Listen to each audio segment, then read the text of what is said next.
Tonight on Primetime Politics. What is in the best interest of our country, of our democracy? That's going to be the way I look at the report. Another leader gets set to read the full NSICOP report on foreign interference and MPs, as that committee's chair warns that national security is not a game. We'll have more with security expert Stephanie Carvin. Putting coercive control in the criminal code. A bill on intimate partner violence is now headed to the Senate. MP Laurel Collins talks about why it's needed. And building Canada's net zero electricity grid. An expert panel hopes to see more flexibility and more political cooperation, even as Ottawa and Alberta disagree on what their new report says. We hear more on that panel's work from Chair Philippe Dunsky. This is Primetime Politics. Hello, I'm Andrew Thompson in for Michael Serapio. We begin with today's developments on foreign interference. The NDP leader was set to read an unredacted version of the report alleging MPs wittingly involved with foreign state actors. But is Jagmeet Singh willing to release those details openly in the House? Have a listen. I will not do anything that jeopardizes national security. That would undermine the whole point of having the work being done. So I don't want to in any way jeopardize national security. And so I'll be very clear on that. I will follow the rules regarding what is in the best interest of Canada as a country. I think what's missing in all this is that leaders aren't putting Canada first. We're seeing Pierre Poilievre put his own interests first, because it might be embarrassing for him to learn that a foreign government was involved in the selection of him as leader. But his embarrassment should not trump the interests of the country. That should be the most important thing. We're also hearing today from the chair of the committee responsible for that report. David McGuinty says it's unfortunate to see so much focus on what he calls the small elements of that report. And he says national security is not a game. The stakes are huge. Our democracy is on the line. Our rule of law is on the line. Transnational repression is on the line. Our diaspora communities are on the line and being victimized. All of this is called out. It's a major clarion call for action. All right, so for more on foreign interference, let's welcome Stephanie Carvin, Associate Professor at the Norman Paterson School of International Affairs at Carleton University. Stephanie, good to see you again. I want to start with what was this extended exchange with the committee chair, David McGuinty, and reporters today about the NSICOP report. What stood out for you? So I think the thing that stood out was that he did not dispute the interpretation of the report by Elizabeth May, and he described the comments, or at least what he had read of the comments, as helpful, right? And so I think that that's important. It does give us some insight that, you know, some of the most serious allegations in the report about, you know, witting cooperation between members of parliament and the, you know, agencies of foreign governments is perhaps not as dire as we'd perhaps been led to believe, and that he expressed support that, you know, there was a lot of interest in this report, and looked forward to, you know, Parliament taking a role in perhaps correcting some of the issues. That I think is probably the most significant thing. The only other thing that I thought was perhaps a bit strange was that he said this was never meant to be a public communications tool, when it is absolutely a public communications tool. I don't know what else you would call it. He had a press conference. There's a report that everyone can read in either official language. It is absolutely fundamentally a public communications tool, and I hope the MPs on the committee would be treating it as such. Right, and he was spending a lot of time trying to put this report into context of the overall foreign interference issue. There's been a lot of talk about whether focusing on the names of certain MPs or parliamentarians is really helping with that debate. Do you think we're losing the overall plot of what needs to happen next? I do think the allegations are serious. So even if we lost the plot for a little bit, it's understandable why that happened. I mean, when I first read that, the first thing I was thinking was, oh my goodness, who are these people and what are they doing? So these were pretty serious allegations, right?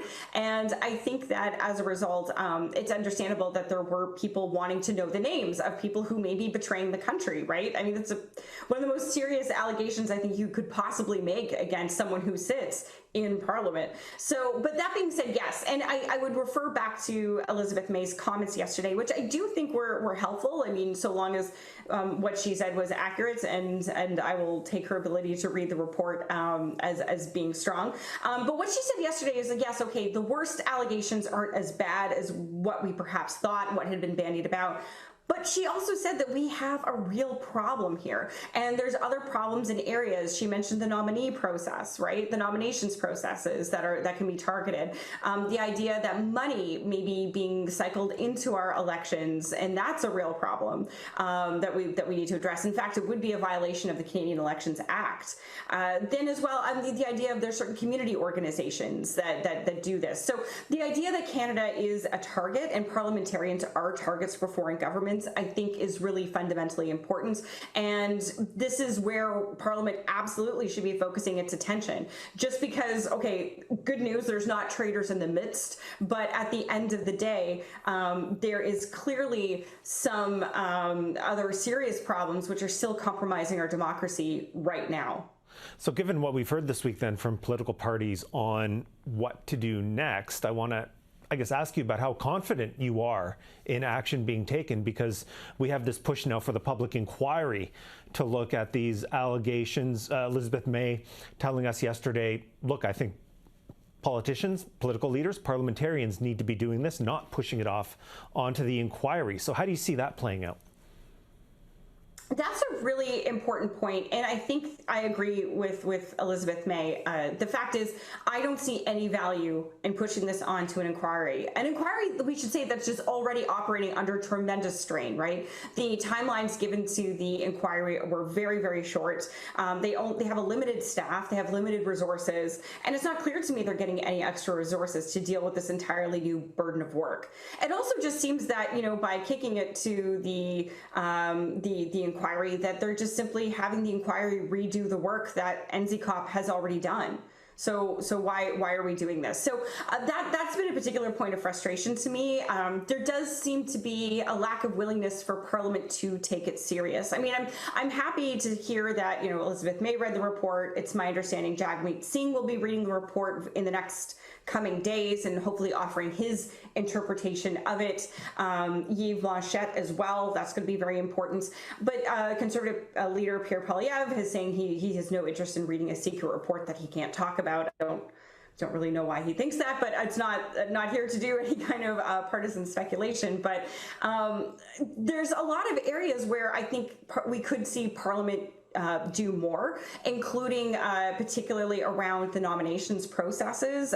Elizabeth May mentioned that yesterday, but that's also been a constant theme in the reports, not just the NSICOP report that we got last week, but also in the other reports that, like the actual Interference Commission itself highlighted nominations as a particular point of weaknesses, but we don't see any willingness from parties to really change the way that business is done in this very gray and murky area.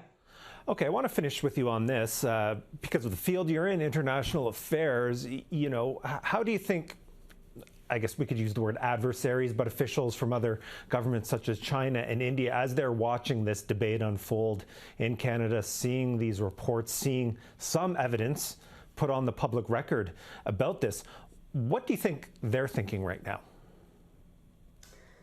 That's a really interesting question. I mean, to be honest, I haven't seen that much report. Given the serious allegations that are in this report, I haven't seen a lot of reporting in the foreign press about some of the things that have been said. So that's kind of interesting. I think I'm not so much worried about Canada's adversaries because they're going to continue doing what they do. I suppose I'm more concerned about our allies, right? Canada is a member of the Five Eyes Alliance. We share intelligence, and we import more intelligence than we actually give out to our allies as well. And we need to be seen as running a tight ship in order to be a trusted member of that alliance. And if we're not doing that, this will be a problem. So some of these reports highlight problems that, we just so far have not been willing to solve. Like there's discussion about, how we use intelligence in court proceedings is a huge weakness that needs to be addressed. We call this the intelligence to evidence problem. Probably not enough time to go into that, but that's something that needs to be legislatively fixed. The fact that party leaders seem to be reluctant to protect their own parties from this kind of influence must be being seen as bizarre. I think they'll be very happy that Canada is taking some steps in passing a Foreign Interference Act, and certainly our adversaries will be looking for ways to get around that particular act. But to me, it's just as important to be seen in the eyes of our allies as being responsible partners in our intelligence relationships as it is with our adversaries, showing a willingness to resolve the problems that we have as well. All right, Stephanie Carvin, always appreciate your analysis. Thank you so much. Thank you. A bill to put coercive control in the criminal code has now passed the House of Commons. Bill C-332 touches on violence, threats, and other attempts to control an intimate partner. And the sponsor of that bill is with me now, New Democrat Laurel Collins, who is the member for Victoria, BC. Ms. Collins, good to see you. Thanks so much for having me on. Now, people might not be entirely familiar with the term coercive control, so let's start there. Can you explain it for us? Yeah, coercive control, it's a particularly insidious form of abuse, and it's where an intimate partner controls different aspects of the person's life, and that can look like taking away their bank card, taking away their car keys or their mode of transportation. Often it involves tracking them or installing cameras to watch what they're doing. Sometimes it's controlling what they wear and what they eat. Coercive control, it is a terrible thing on its own and can have lasting impacts on people's mental health, but is also one of the most common precursors to physical violence and also one of the most common precursors to femicide, even in situations where there's been no physical violence before that point. So in your bill, how would this then change the kind of tools that are available to the police to combat this? Yeah, so, I think of the example from the Nova Scotia shooter who, years before he killed people in Nova Scotia, he had a history of coercive control and intimate partner violence.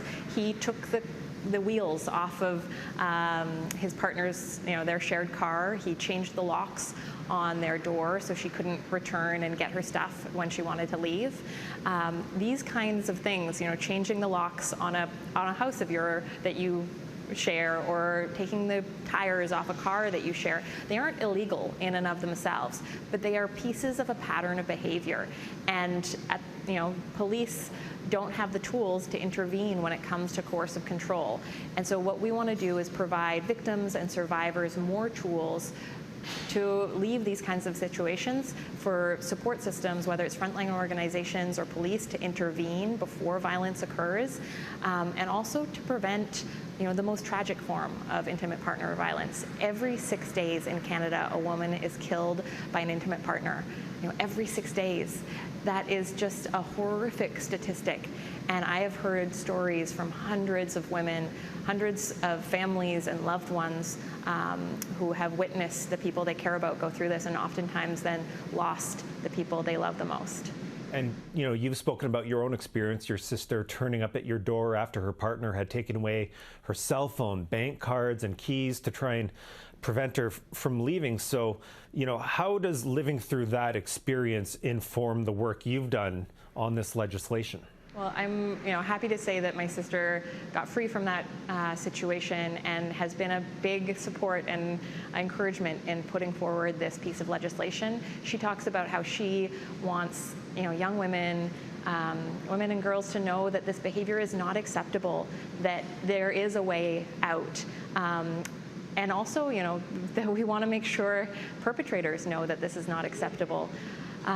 We need to raise awareness about coercive control and the damage that it does, but also that it is a red flag for further violence. And we need to make sure that we have a government that's going to tackle the systemic issues in our criminal justice system that often don't support victims and survivors of intimate partner violence. So we have seen some other countries passing similar laws. Why do you think it's taken until now to be on the cusp of doing it here in Canada? Yeah, the UK has this piece of legislation, Scotland, and 2 years ago, the Justice Committee called on the government to criminalize coercive control. I'm disappointed that the government has waited until now to support a private member's bill instead of passing government legislation that would not only tackle criminalizing coercive control, but also talk about training for judges, talk about the funding for frontline organizations, making sure that we address some of the other issues in family law that disproportionately impact women and make it even harder for them to leave these abusive situations. All right, so let's move forward then, because your bill would, of course, need Senate approval before becoming law. Have you been speaking with senators, and are they supportive of the bill? Are there any changes they want to see? Yeah, I've spoken to a number of senators, and I think there's a lot of interest in the bill. My hope is that the Senate feels the urgency of this issue. Every 6 days, a woman is killed from intimate partner violence. This legislation is desperately needed.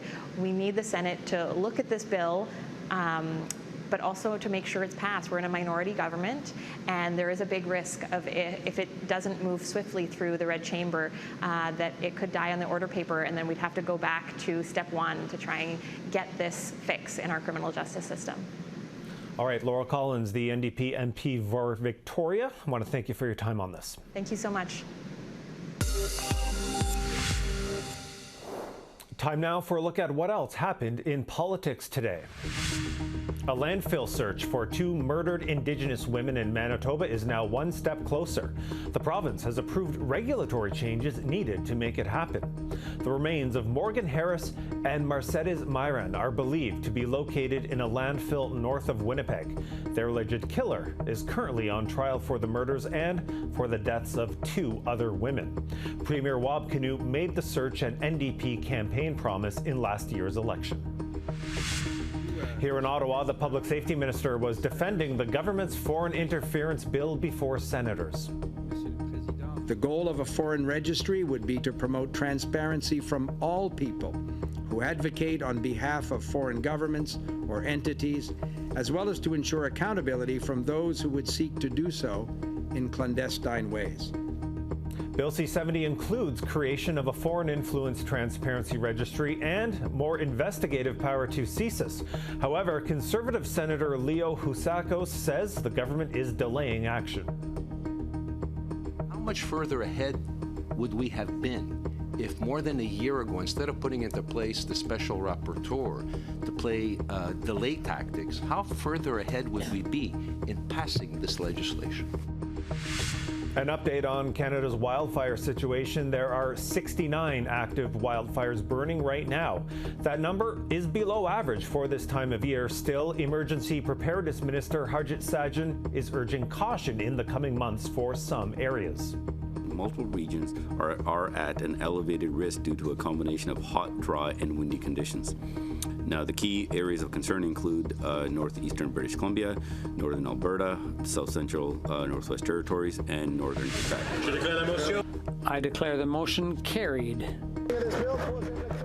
And MPs have voted unanimously to pass the bill that criminalizes coercive control by intimate partners.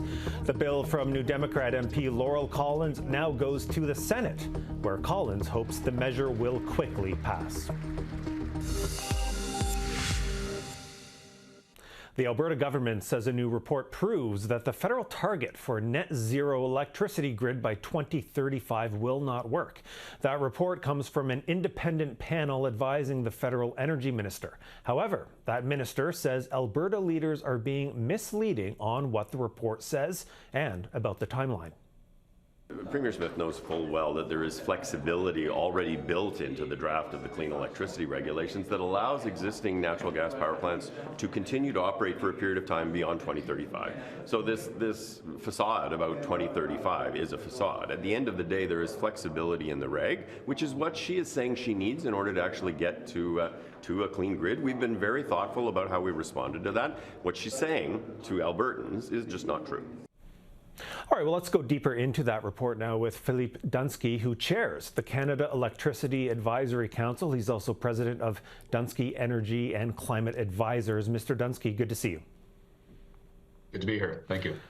So I do want to preface this with a caveat, which is that in your report, you actually talk about a need to take the politics out of electricity and have governments working together. But, you know, we do have the Alberta Premier saying your report backs up her view that the federal plan for 2035 is costly and unrealistic. We have the federal energy minister saying that's not what your report says. So I want to start by asking if you can provide some clarity on what exactly it is the council is recommending in terms of the net zero timeline. Sure. So the council doesn't actually recommend a specific timeline around electricity. What it does point to is the urgent need to both finish the job of decarbonizing our electricity systems, but far more importantly, to grow clean electricity, to be able to grow the electricity system and systems across the country, to be able to meet new demands that Canadians are looking for. So that's really the thrust of the report. The report touches on, and I'll say touched on because we produced an interim report back in the fall, and in that report we did address the CER, the Clean Electricity Regulation that is the focus of that clip that you just showed me. In that interim report, as in our final report, you know, we did say that excuse me, we did say that that the initial draft of the regulations really did require more flexibility, and that draft was the draft from late summer, early fall. So we do believe that was not flexible enough, that you do need more flexibility there to make sure that Alberta and Saskatchewan and Nova Scotia and others are able to do this in a reliable, affordable way. And I believe that there's a new version coming that I'm very hopeful will have those flexibilities built in. Okay, perhaps you can go into a bit of detail for us about what some of those plans could be, because in your report you say that there are no easy answers, no silver bullets, no one-size-fits-all solutions. So for someone in Alberta or Saskatchewan looking at this, what could that mean?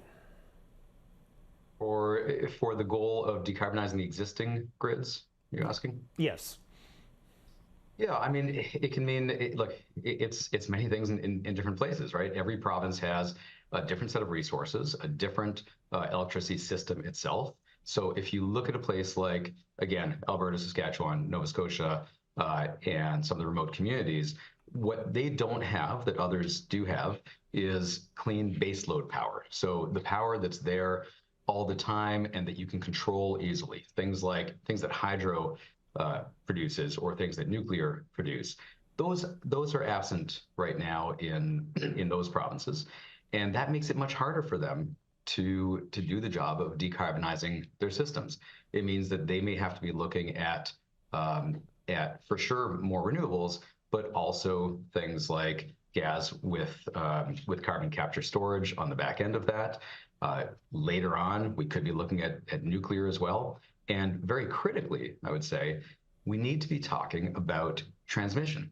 We need to be talking about connecting provinces with neighboring provinces who have, very complementary resources. So, I always think back to 30 years ago, this country had the great debate around free trade. And, there's a lot of nervousness about it. And ultimately we did it. And I think we're very happy that we did it. We don't really have sufficient trade in electricity right now. So you've got, I'll give you an example. Alberta and Saskatchewan have the best wind and solar resources in the country. It is cheaper to produce electricity from wind and solar in Alberta and Saskatchewan than anywhere else in this country. They don't need necessarily more wind and solar right now. They need more baseload. But BC and Manitoba could really use that low-cost wind and solar. If we had more transmission, we would see more trading. And Alberta and Saskatchewan would benefit because they'd be able to develop more of their resources and export those out.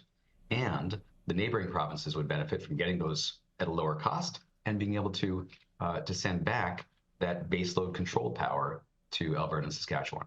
Bottom line is, we're not optimizing. Okay, I do want to turn to another aspect of your report, which deals with the affordability side, the demand side for users, which you say is very important, that fighting climate change is important, but it has to be done in a way that protects affordable rates for people and that is sustainable. So what do you think needs to happen on that end? So let me just start with, Council was extremely extremely concerned, put a lot of priority on the question of affordability to the point where we actually commissioned some independent analysis of it. The analysis ended up finding, a little bit counterintuitive, but the analysis ended up finding that Canadian households on average stand to gain significantly from this transition. Ultimately, our households' energy costs will stand to be lower by about $1,500 if we do this right. $1,500 per year, that is. So very significant savings ahead. Why is that? Because electricity can be consumed much more efficiently than most fossil fuels can for most uses, or at least for the biggest uses, for transportation and heating. So we're looking at a system that, if we jump forward a generation, we're doing this for our kids, right? If we jump forward and think of our kids, they are probably going to be looking at electricity rates that are higher, but wildly offset by a reduction in costs at the pump and a reduction in cost in home heating bills. And overall, they're actually looking to come out ahead. So that's the good news story in this. Again, I don't want to be cheap and easy about it. It's not going to happen on its own. It's not going to happen without very deliberate and very thoughtful intent. But that is one of the prizes at the end of this.